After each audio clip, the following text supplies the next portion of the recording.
Kunting message lang para mapalalahanan kayo. Pwede lang? Okay.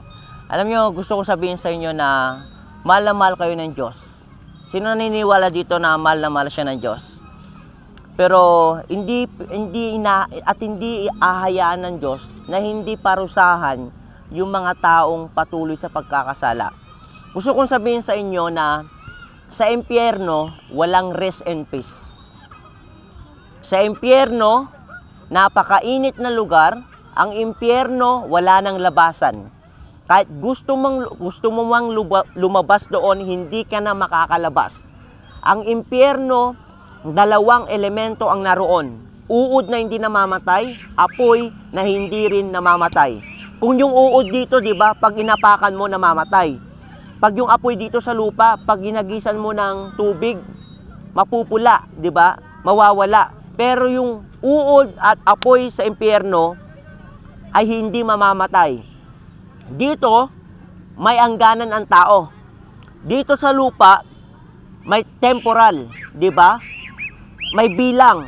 Pero sa impyerno, walang hanggang ka nang pinaparusaan doon. Kumbaga, kahit hindi katulad ng kulungan, di ba? 10 years ka na sa kulungan, tas lalaya ka na. Sa impyerno, walang ganon.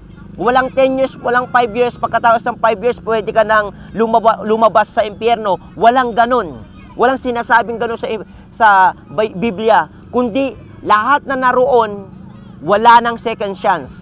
Pero ngayon, buhay tayo ngayon, binibigyan tayo ng Diyos ng pagkakataon para tayo ay magsisi sa ating mga kasalanan. At ayaw ng Diyos na mapunta ka sa impyerno. Ayaw ng Diyos na ikaw ay mamuhay sa kasalanan. Gusto ng Diyos, ikaw ay kanyang makasama sa kanyang kaharian. That's why, ipinadala niya ang kanyang bugtong na anak na si Jesus upang siya ang umako ng parusang nararapat para sa atin. Upang siya ang umako ng ating kasalanan na sa pamamagitan ng kanyang banal na dugo, mapapatawad at mababayaran ang ating mga kasalanan. Dahil tayo pong lahat, listen carefully, lahat po tayo ay makasalanan na nangangailangan ng kaligtasan. Dahil tayong lahat ay likas na makasalanan. Meron ba dito perpekto? Wala, di ba? Kaya sabi ng Roma 3 verse 23, ang lahat ay nagkasala. Sabi ng Roma 3 verse 10, wala kahit isa ang naging matuwid sa paningin ng Diyos. Lahat tayo ay likas na makasalanan. Lahat tayo ay lumapastangan at hindi nagpasakop sa paghahari ng Diyos. Pero, dahil sa laki ng pag-ibig ng Diyos sa iyo, dahil sa laki ng pag-ibig niya sa ating lahat, dahil nagmamalasakit siya sa atin, mahal niya tayo, ipinadala niya ang kanyang bugtong na anak upang sa ganoon, mabigyan lamang tayo ng malaking pag-asa. 2,000 years ago, Jesus Christ, the Son of God, He came to this world and He died on the cross of Calvary because of our sin. Dumating siya para hanapin ang mga makasalanang tulad mo, tulad niya, tulad nating lahat. Dumating siya para magbigay ng buhay, pero bago ang lahat, inako niya muna ang pinakamalalang sakit ng tao na hindi kayang operaan ng doktor, na hindi kayang solusyonan ng medisina. Inako niya muna ang pinakamalalang sakit, pinakamalalang problema ng tao na hindi kayang solusyonan ng tao. Ano yon? Ang kasalanan. Sabi nga natin, kasalanan. Ito ang inako ni Jesucristo, ang kasalanan. Siya ay napako sa krus ng Kalbaryo, dala-dala ang ating kasalanan, siya ay namatay. Namatay siya para sa ating mga kasalanan. At binayaran niya ang ating mga kasalanan. Nabuyaboy ang kanyang banal na dugo na siya naghugas ng ating mga kasalanan sa ikakapatawad at ikakatubos ng ating mga kasalanan. At alam nyo ba, siya ay inilibing at sa pangatlong araw, siya ay muling binuhay ng Diyos. Siya ay muling nabuhay. Tinalo na Jesus ang kasalanan, tinalo na Jesus ang kamatayan. Ngayon, meron siyang binibigay na malaking pag-asa. Listen carefully. Anuman ang tugon mo kay Kristo sa buhay mo ngayon, ang siyang magiging tugon niya sa'yo balang araw. Kung ire-reject mo siya ngayon, sa tingin mo kaya tatanggapin ka niya sa kanyang karyang balang araw? Hindi.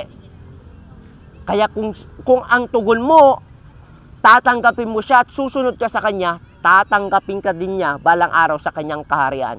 Gaano ka mang kayaman, gaano ka mang kasikat, gaano ka mang katalino, kung wala kang Hesukristo sa buhay, useless ang lahat. Dahil sabi ni Jesus sa Marcos 8:36, ano ba ang mapapala ng isang tao kung mapa sa kanya man ang lahat ng bagay sa mundong ito, pero mapapahamak naman ang kanyang kaluluwa? Gaano ka mang kayaman, gaano ka mang katalino, gaano ka man katanyag, gaano man karami ang pera mo, tandaan mo, hindi yan ang makapagliligtas sa iyo. Ang tanging makapagliligtas sa iyo, si Hesukristo. Amen? Sabi ng Gawa 4 verse 12, walang sinuman sa mundong ito makapagliligtas sa atin, kundi si Jesus lang. Sapagkat sinabi ni Jesus sa John 14:6, sumagot sa Jesus, ako ang daan, buhay at ang katotohanan, at walang makakapunta sa Ama kundi sa pamamagitan ni Jesus. Kung nais mong hindi masayang at kung nais mong hindi mapahamak ang iyong kaluluwa, ito na ang panahon na talikuran ang iyong kasalanan, magsisi ka at maniwala ka at sumampalataya kay Jesus na siya ang namatay sa krus ng Kalbaryo para sa iyong kasalanan. Siya ang nagbayad ng ating mga kasalanan. Paniwalaan mo na siya ay inilibing at maniwala ka sa kanya at sumampalatayang siya ay muling nabuhay. Buong puso kang magtiwala sa kanya at sumunod ka sa kanya. Sabi mo nga sa katabi mo, kailangan mo si Jesus. Sabi mo sa katabi mo, kailangan mo si Jesus. Si Jesus, hindi siya kagaya ng jowa mo, ng ex mo. Minahal mo, pero iniwang ka, ipinagpalit ka niya sa taong hindi mapagkakatiwalaan. Binigay mo ang lahat-lahat sa kanya, pero at the end, iniwang ka niya sa ere. Sabihin ko sa iyo, sabi ng Roma 10 verse 11, hindi mabibigo ang sinumang sumampalataya sa kanya. Sumampalataya ka kay Jesus, hindi ka niya bibiguin. Amen? Gusto ba natin ng buhay na walang hanggan? Kailangan, sabi ng Acts chapter 2 verse 38, mangagsisi kayo at mangagbautismo sa pangalan ni Jesus at mapapatawad ang iyong mga kasalanan at matatanggap ninyo ang regalo ng Diyos, walang iba, ang banal na Espiritu. Magsisi ka at magpabautismo sa pangalan ni Jesus. Sumampalataya ka sa Kanya na siya ang namatay sa krus ng Kalbaryo para sa iyong kasalanan. Siya ang nagbayad sa ating mga kasalanan. At siya ay inilibing at sa pangatlong araw, siya ay muling nabuhay. Gusto kong sabihin sa inyo, mga kabataan, binayaran na ni Jesus ang ating kasalanan 2,000 years ago. Siya ay napako sa krus ng Kalbaryo. Hindi niya ito binayaran sa pamamagitan ng pera. Hindi niya ito binayaran sa pamamagitan ng mga bagay sa mundong ito. Binayaran niya ang ating mga kasalanan sa pamamagitan ng kanyang banal na dugo. Amen? Yun ang good news. Kung nais mong lumaya, magsisi at manumbalik sa Kanya. Amen? So sa oras na ito, mabiri, patay mo dyan, tito kanak,